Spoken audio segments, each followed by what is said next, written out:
ক্যামেরার দিকে একটু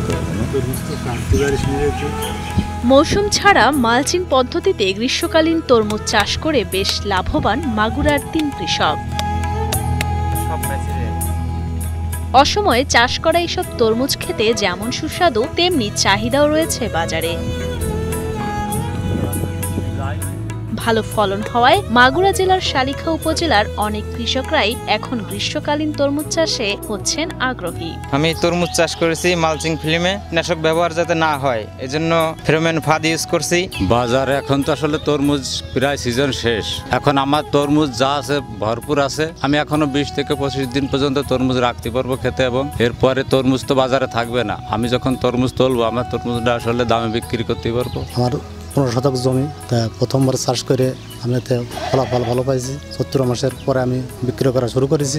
এখন আমারও পরিমাণে আছে, তাতে মনে হয় আমি যাতে ভালো লাভবান হব।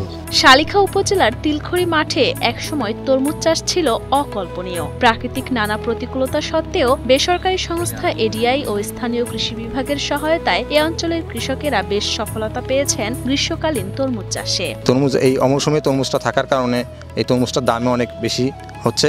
আমরা সংস্থা থেকে বীজ, জৈব সার, রাসায়নিক সার, ফেরোমন ফাঁদ, হলুদ ফাঁদ আরও জৈব পদ্ধতিতে যাতে তরমুজ উৎপাদন করা যায় এই প্রশিক্ষণটা কৃষকদের মাঝে দিচ্ছি, এবং কৃষকরা তরমুজ চাষে এটার জন্য অনেক আগ্রহী হচ্ছে এবং আমরা অনেক ভালো ফলন পাচ্ছি। গ্রীষ্মকালীন এসব তরমুজ চাষে ব্যবহার করা হয় প্রাকৃতিক উপায়ে কীটপতঙ্গ নিরোধ সহ জৈব সার। ফলে তরমুজের স্বাদও দ্বিগুণ বেড়েছে বলে জানান স্থানীয়রা।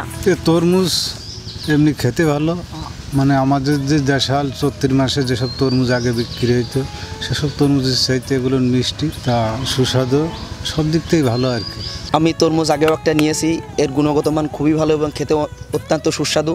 আমি আবার আমার পরিবারের জন্য নিতে আসলাম।